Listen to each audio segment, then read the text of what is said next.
So much to talk about on this one. Let's get to it, everyone. I have a former presidential advisor and a member of the PDP, Mr. Akin Osuntokun, in our Abuja studio. Beside him is a member of the Buhari support group, Mr. Aliyu Abdullahi. Thank you so much, gentlemen, for joining us on the program tonight. Where do we begin from? Okay, let's start from you, Mr. Osuntokun. How do you assess this kind of defection? This is not the first time we are seeing this sort of defection from former Vice President Atiku Abubakar, one man that you have probably worked closely with. How do you assess him as a person and now this next move that he has made? Well, you know, there are two ways to look at what has happened. Now, you mentioned the personal standpoint. And the second one is the context of Nigerian politics. The first reference does not flatter him. It doesn't put him in a good light at all. And that is like a candidate in search of a party, regardless of what the party is or what it stands for. I mean, it's a movement from, his antecedents is embroiled in political controversy. And this recent move by him will only deepen that controversial image he has set for himself. But having said that, democracy is young in Nigeria. Maybe this is because it's not peculiar to him. He's just one of those of our many political actors who move from one party to another. We cannot always ascribe negative motives or bad motives. At all times they do that. Some may do it for good reasons.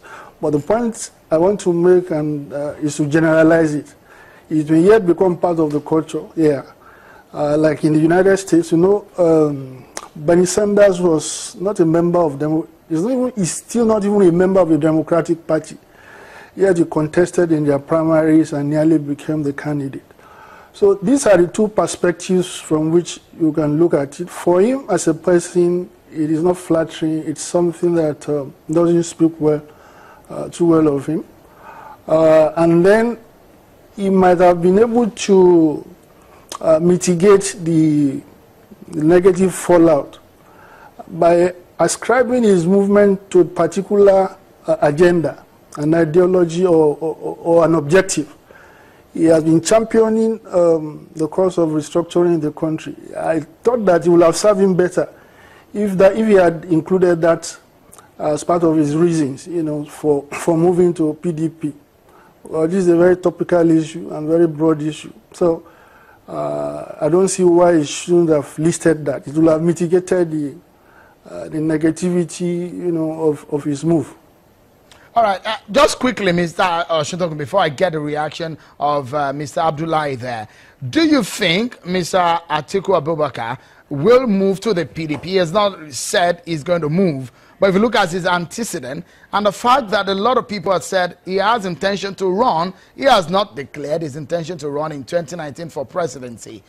Would the PDP even give him a ticket, or does he stand a chance of getting a PDP ticket in 2019? Is that one for me? Yes, absolutely. Go ahead. Well, I wouldn't know. I wouldn't know. That's a very long, I mean, that's a very tough call for anybody to make. And it's not even proper. Nobody knows who is going to emerge the candidate of the PDP.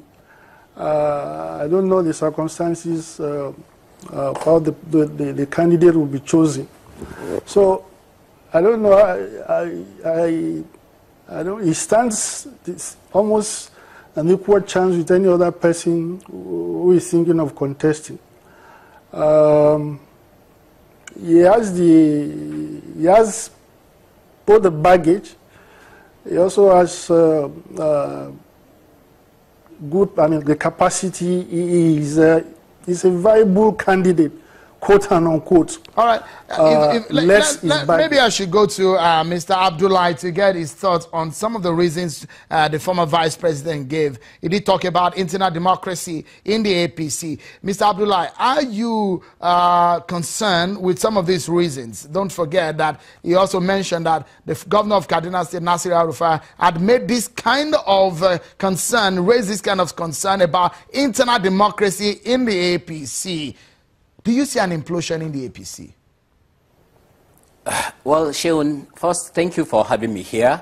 I actually don't agree with the reasons expressed by the former vice president. In fact, to begin with, I think the former vice president missed an important opportunity to connect with Nigerians, because we all know at the end of the day, the game plan is to run for 2019. He could have started, with being honest with the public by coming to say, like, the reason why I'm leaving the APC is perhaps I want to go to a platform where I can get the ticket. That could have been more honest, I think, and truthful to the people of Nigeria. Now, going back to what he said about the reasons, and he ascribed the reasons about the leaked memo from the governor of Kaduna State, I think the Kaduna State governor has come out, I think, some months after the leaked memo to say that he's happy to see that this administration has begun to address some of the concerns he raised. In fact, that letter was written by him and Pastor Tunde Bakari as an advisory to the government. And some of the things the governor of Kaduna State mentioned that this government is tackling is, for example, the ERGV, the Economic Recovery and Growth Plan, which this administration is working on. And we have seen the result coming out of the session, out of the, pushing ahead the economic agenda of this country and so on. For a moment, we take a breather. But when we come back, we dig deeper into these issues. Don't go anywhere, everyone. It's getting interesting by the moment. And you get the better part of this show when we return from this break. Everyone, stay with us. I